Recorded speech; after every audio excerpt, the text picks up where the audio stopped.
अस्सलाम वालेकुम स्टूडेंट्स, उम्मीद करती हूँ आप सब खैरियत से होंगे।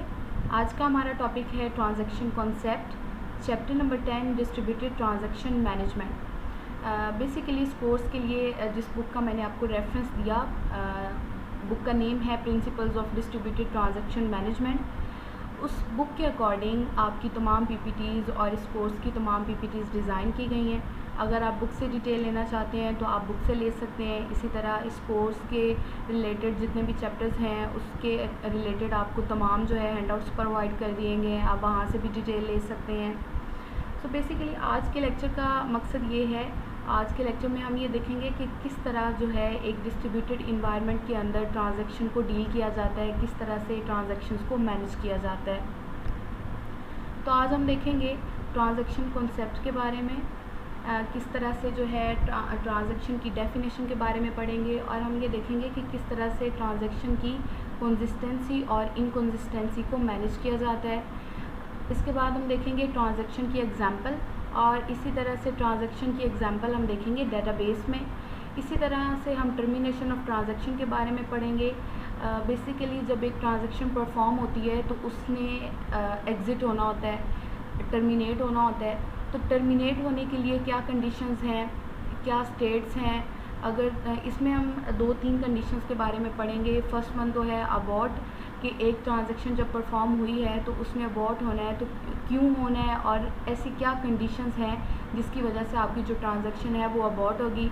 इसी तरह से कमिट का कॉन्सेप्ट है, अगर एक ट्रांजैक्शन कमिट होती है तो कमिट ट्रांजैक्शन को कमिट होने के लिए क्या कंडीशंस फॉलो करना ज़रूरी हैं, क्या रूल्स ऐसे हैं जिनको फॉलो करना ज़रूरी है, और उसके बाद जो है वो आपकी ट्रांजैक्शन कमिट होगी। तो इसको हम डिटेल में देखेंगे। इस तरह से हम लास्ट वन में पढ़ेंगे कैरेक्टराइजेशन ऑफ ट्रांजैक्शंस के बारे में। तो आज का लेक्चर स्टार्ट करते हैं। सबसे पहले हम पढ़ते हैं जी ट्रांजैक्शन कॉन्सेप्ट के बारे में। The concept of transaction is used within database domain as a logical unit of work. Basically transaction हम कहते हैं कि ये एक लॉजिकल यूनिट ऑफ वर्क है, जिसको जो है हम एक स्पेसिफिक टास्क करने के लिए या स्पेसिफिक टास्क को कंप्लीट करने के लिए एक ट्रांजैक्शन परफॉर्म करते हैं। इसमें अब 2 बातें बड़ी इंपॉर्टेंट है। First one is a database is in a consistent state if it obeys all of the consistency integrity constraints defined over it. State changes occur due to modifications, insertions and deletions together called updates. अब आपको पता है कि database में हम different जो है वो अपडेट्स करते हैं, उसमें कोई भी हम डाटा जो है वो मॉडिफाई कर सकते हैं, डाटा एंटर कर सकते हैं, कोई भी रिकॉर्ड एंटर कर सकते हैं। वो यूज़र का हो सकता है, वो किसी भी टाइप का हो सकता है जिसको हम इंसर्शन कहते हैं, या कोई भी डाटा जो है या कोई भी रिकॉर्ड जो है वो हम डिलीट कर सकते हैं। तो इनको अगर हम कलेक्टिवली कहें तो हम इसको कहते हैं कि ये डेटाबेस की जो है वो अपडेट्स हैं। अब इसमें पहली बात ये है कि कोई भी ट्रांजैक्शन जब परफॉर्म होती है तो डेटाबेस जो है वो एक कंसिस्टेंट स्टेट में होगी अगर आपकी जो ट्रांजैक्शन है जितने भी उस पर इंटेग्रिटी कंस्ट्रेंट्स हमने अप्लाई किए हैं। इंटेग्रिटी कंस्ट्रेंट्स जो हैं हम चैप्टर नंबर 4 पढ़ चुके हैं। ये रूल्स होते हैं जिनको फॉलो करना ज़रूरी होता है।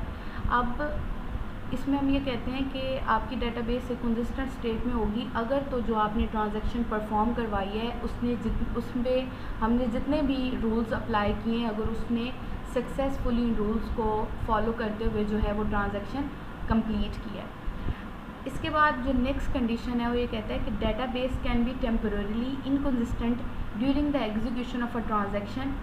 अब हम सेकंड वन ये कहते हैं कि जब आपकी ट्रांजैक्शन जो है वो स्टार्ट हुई, वो आपकी जो डेटाबेस थी वो एक कंसिस्टेंट स्टेट में थी, लेकिन जब आपकी ट्रांजैक्शन जो है वो स्टार्ट हुई है, आपकी ट्रांजैक्शन परफॉर्म हो रही है, ड्यूरिंग प्रोसेसिंग है, जिसमें हम आप ये कह रहे हैं कि आप इंसर्शन करवा रहे हैं या डिलीशन करवा रहे हैं, कोई भी मॉडिफिकेशन करवा रहे हैं, ठीक है, आपकी ट्रांजैक्शन जो है वो अंडर प्रोसेसिंग है।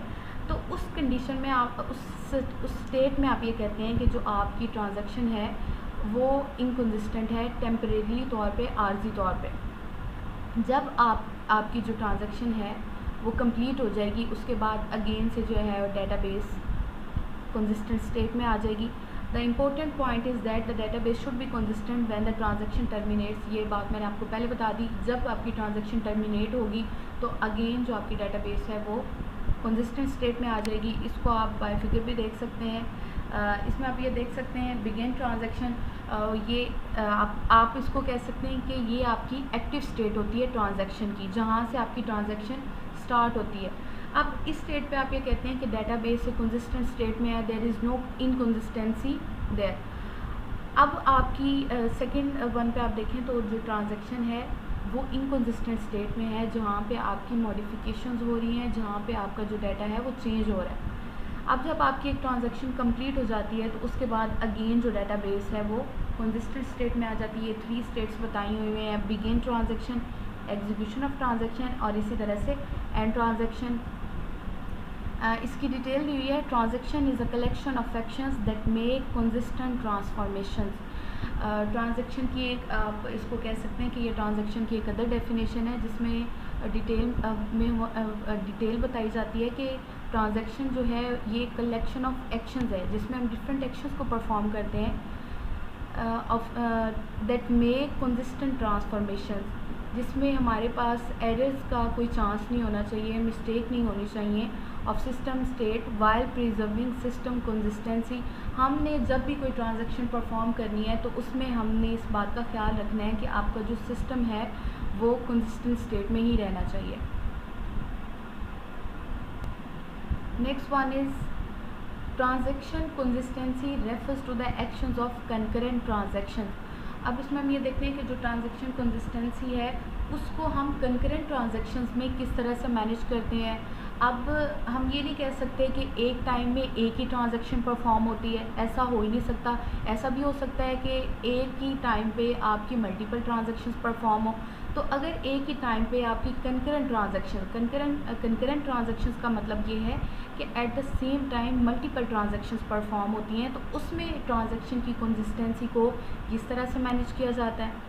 इसके बाद है next point, transaction management is difficult in case of the concurrent access to the database by multiple users. इस पॉइंट में हमें ये बताना चाह रहा है बेसिकली कि ट्रांजैक्शन जो है, ट्रांजैक्शन को मैनेज करना डिफ़िकल्ट है अगर मल्टीपल यूज़र जो हैं वो at the same time concurrent access करते हैं, या एट द सेम टाइम आपकी मल्टीपल जो ट्रांजैक्शंस है वो परफॉर्म होती हैं। अब इसमें 2 पॉइंट्स बड़े इंपॉर्टेंट हैं। पहला पॉइंट ये है कि आप जब भी आपकी मल्टीपल ट्रांजैक्शंस परफॉर्म होती हैं या कंकरेंट ट्रांजैक्शंस परफॉर्म होती हैं, तो अगर वो ट्रांजैक्शंस जो हैं उनका बेसिक पर्पस सिर्फ ये है कि उन्होंने डाटा को रीड करना है, तो उसमें हमारे पास जो है इनकंसिस्टेंसी के चांसेस कम आते हैं, एरर्स और मिस्टेक्स के चांसेस कम आते हैं। लेकिन इसमें दूसरा पॉइंट भी ये इम्पोर्टेंट है कि अगर आपकी वो जो ट्रांजैक्शंस हैं, multiple transactions eight the same time जो परफॉर्म हो रही हैं, अगर वो ट्रांजैक्शंस अपडेशन के लिए हैं, डाटा उसमें उन्होंने डाटा डिलीट करना है या डाटा को अपडेट करना है, न्यू डाटा एंटर करना है, तो अगर तो अपडेट्स हैं, अपडेट्स के लिए आपकी ट्रांजैक्शंस परफॉर्म हो रही हैं, तो उसमें आपके इनकंसिस्टेंसी के चांसेस इंक्रीज़ हो जाते हैं। जैसा कि आप थर्ड पॉइंट पढ़ सकते हैं, मल्टीपल रीड ओनली ट्रांजैक्शंस काज नो प्रॉब्लम। यही बात मैंने आपको बताई कि अगर आपने रीड करना है, उन ट्रांजैक्शंस में डाटा रीड करना है, तो वो कोई मसला नहीं है। There is no chance of errors, there is no chance of inconsistency at all. However, if one or more of concurrent transactions try to update data, अगर एक या एक से ज़्यादा जो ट्रांजैक्शंस हैं वो डाटा को अपडेट करती हैं, दैट में काज प्रॉब्लम, तो आपके पास इनकंसिस्टेंसी के चांसेस जो हैं वो ज़्यादा हो जाते हैं। तो इसको फिर हम डिटेल में आगे पढ़ेंगे कि इसको फिर हम किस तरह से मैनेज करेंगे। अगर आपकी मल्टीपल ट्रांजैक्शंस डाटा को अपडेट कर रही हैं तो उसको हम किस तरह से मैनेज करेंगे। इसका एक कंप्लीट टॉपिक है सीरियलाइजेबिलिटी।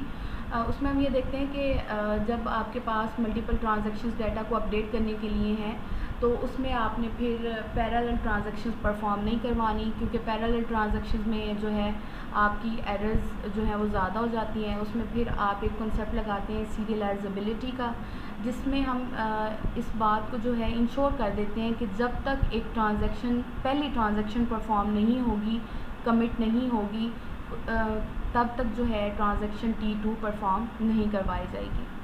लास्ट पॉइंट है, transaction is considered to be a sequence of read and write operations. Simply इसमें यह है कि ट्रांजैक्शन एक रीड और राइट ऑपरेशंस का एक सीक्वेंस है, it may even consist of a single statement, ये सिंगल स्टेटमेंट भी हो सकती है, इसी तरह से ये कम्बिनेशन ऑफ स्टेटमेंट भी हो सकती हैं। Next one is transaction example, simple SQL query.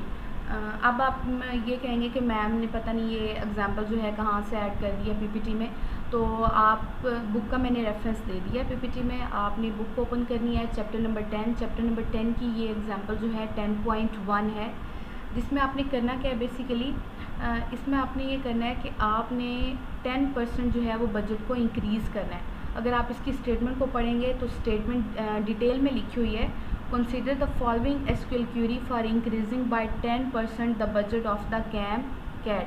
अब आपके पास एक प्रोजेक्ट का टेबल है जिसमें बजट एक फील्ड है, और बजट फील्ड में जहाँ जहाँ पे आपका प्रोजेक्ट कैम-कैड आएगा उसको आपने क्या करना है, 10% इंक्रीज़ कर देना है। ये एक सिंपल एसक्यूएल क्यूरी का जो एक मेथड दिया हुआ है कि किस तरह से आप इसको राइट करेंगे। ट्रांजैक्शन बजट अपडेट, हमने बजट को अपडेट करना है।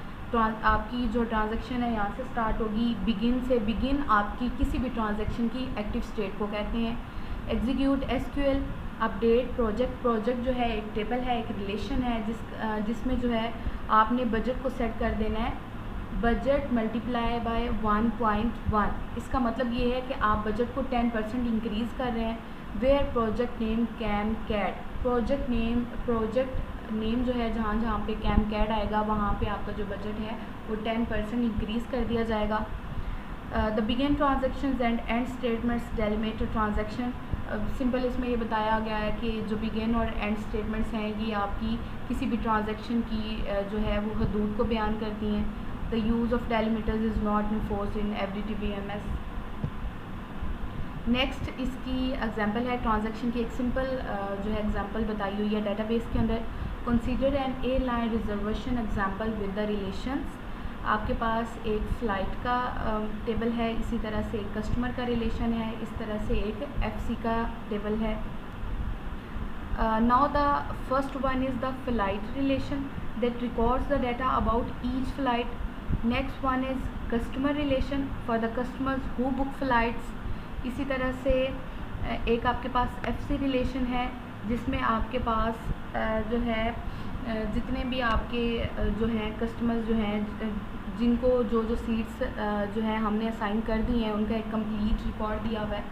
फ़्लाइट में फ़्लाइट का नंबर है, फ़्लाइट डेट है, इसी तरह से फ़्लाइट सोर्स है, उसकी डेस्टिनेशन है, जितनी सीट जो हैं वो सोल्ड हो चुकी हैं। ST सील्ड का मतलब है सीट सोल्ड। इस तरह से फ़्लाइट की कैपेसिटी कितनी है, कस्टमर में कस्टमर का नेम है, कस्टमर का एड्रेस है और कस्टमर का बैलेंस है। इस तरह से FC रिलेशन में फ़्लाइट नंबर है, डेट है, कस्टमर नेम है और कस्टमर स्पेशल के कस्टमर ने कौन सी जो है वो फ़्लाइट जो है अपने लिए रिज़र्व की है। इसकी डिटेल मैंने यहाँ पे राइट कर दी, आप इसको भी पढ़ सकते हैं। अब इसमें आपने जो है ये FC रिलेशन को लेके कंफ्यूज नहीं होना। बहुत से बच्चे जो है FC रिलेशन को लेके कंफ्यूज हो जाते हैं। बेसिकली FC रिलेशन हमने एक टेबल बनाया है जो कि हमें ये इंडिकेट करता है कि कौन से कस्टमर जो हैं वो कौन सी फ़्लाइट के लिए रिज़र्व्ड हैं, which customers are on what flights. अब इसको हम SQL में देखते हैं कि किस तरह से जो है हम इसको राइट करेंगे और किस तरह से एक जो ट्रांजैक्शन है वो टर्मिनेट होगी। अब सबसे पहली जो है ट्रांजैक्शन आपकी स्टार्ट होती है रिजर्वेशन के लिए। इनपुट फ़्लाइट नंबर, T से मुराद डेट है और C नेम से कस्टमर का नेम है। Execute SQL select seat sold capacity into temp 1 and temp 2। अब इसमें आपने बिल्कुल भी कंफ्यूज नहीं होना, ये एक सिंपल सी SQL क्यूरी है। अब इसमें हमने क्या किया है कि जो सीट सोल्ड हैं वो आपने टेम्प 1 में रखनी है। टेम्प 1 कोई भी एक हमने जो है आप इसको कह सकते हैं कि ये एक रिलेशन है या फील्ड है जिसमें आपने सीट सोल्ड्स रख दी हैं। इसी तरह से कैपेसिटी को हमने टेम्प 2 में रख दिया है। अब हमने क्या करना है, where flight F number equal to flight number and DT आपकी इक्वल है डेट के। इफ़ अब यहाँ पे हमने कंडीशन पास की है, if temp 1 equal to temp 2। अब बेसिकली हम यहाँ पे क्या कर रहे हैं, इफ़ सीट सोल्ड इक्वल है कैपेसिटी के, देन आउटपुट आएगा आपका नो फ्री सीट्स। तो अगर यहाँ पे आपकी टेम्प 1 टेम्प 2 के इक्वल आ जाता है, आपकी जो कैपेसिटी है वो कंप्लीट फुल हो चुकी है, अब कोई कैपेसिटी नहीं है, तो आपकी यहाँ पे जो है आउटपुट आएगा कि कोई भी सीट अवेलेबल नहीं है, और यहाँ पे आपकी जो क्यूरी है वो अबॉर्ट हो जाएगी, ख़त्म हो जाएगी। इसके बाद जितनी भी आपकी कोई भी अगर क्यूरी है या कोई भी ट्रांजैक्शन है तो वो परफॉर्म नहीं होगी। अगर ऐसा नहीं है, अगर तो ये कंडीशन आपके पास नहीं होती, ये वाली temp1 इक्वल टू temp2 है, अगर ये इक्वल नहीं आता, एल्स फिर क्या होगा, execute SQL update flight, then हम जो है उस ट्रांजैक्शन को परफॉर्म करवाएंगे, उसको कमिट करवाएंगे। Update flight set seat sold equal to seat sold +1। अब जो आपकी सीड सोल्ड हो चुकी हैं उसमें आपने 1 का इंक्रीमेंट कर देना है, क्योंकि आप एक और पर्सन के लिए सीट जो है वो रिज़र्व कर रहे हैं। Where f number equal to flight number and dt date है। Execute SQL insert into FC values. FC values में आप कौन कौन सी वैल्यूज़ को आप ऐड करेंगे, flight number, date, customer name जिसके लिए आप जो है सीट जो है वो रिज़र्व कर रहे हैं, इसी तरह से नल, और इसके बाद आपकी जो ट्रांजैक्शन है वो हो जाएगी कमिट, और आपका आउटपुट आएगा रिजर्वेशन आपकी कंप्लीट हो चुकी है, और इस यहाँ पे आपकी जो ट्रांजैक्शन है वो एंड हो जाएगी। अब अबॉर्ट और कमिट को लेके आपने ये याद रखना है कि इसको हमने कंडीशन पास कर दी है। अबॉर्ट का मतलब ये है कि अबॉर्ट जब आपकी ट्रांजैक्शन हो जाएगी तो उसके बाद जितनी भी आपकी क्यूरीज़ हैं वो पास नहीं होंगी। लेकिन अगर आपकी ट्रांजैक्शन अबॉर्ट नहीं होती है तो उसके बाद जो है अब इसमें एक और बात आपने याद रखनी है कि जब आपकी कंडीशन अबॉर्ट होगी तो आपकी डेटाबेस में कोई चेंजेस जो है वो सेव नहीं होंगे। लेकिन जब आपकी जो ट्रांजैक्शन है वो कमिट होगी तो जो भी चेंजेस आपने किए हैं, कमिट का मतलब ये है कि परमानेंटली चेंजेस कर दिए जाएंगे डेटाबेस में। इसी तरह से नेक्स्ट हम देखते हैं example transactions. Transaction commits or aborts, या तो ट्रांजैक्शन कमिट्स होती हैं या फिर अबॉर्ट होती हैं। No execution in case of an abort, मैंने आपको प्रीवियस स्लाइड में डिटेल में बता दिया। अगर आपकी ट्रांजैक्शन अबॉर्ट होती है तो कोई भी एग्जीक्यूशन अगर नहीं होगी, कोई भी चेंजेस जो हैं वो डेटाबेस में अगर नहीं होंगी। Next one is commit makes permanent changes. अगर तो आपकी जो ट्रांजैक्शन है वो कमिट होती है तो कमिट में जितनी भी चेंजेस होंगे, जो हमने जिस पर्सन के लिए हमने रिज़र्व किए है सीट, वो आपकी परमानेंटली जो डेटाबेस में है वो डाटा अपडेट कर दिया जाएगा। Next one is characterization of transactions. Read and write are major operations of DB concern in a transaction. मैंने आपको फर्स्ट स्लाइड में ये बता दिया कि एक डेटाबेस के अंदर जो बेसिकली मेन ऑपरेशंस होते हैं या तो वो रीड होता है या फिर राइट होता है।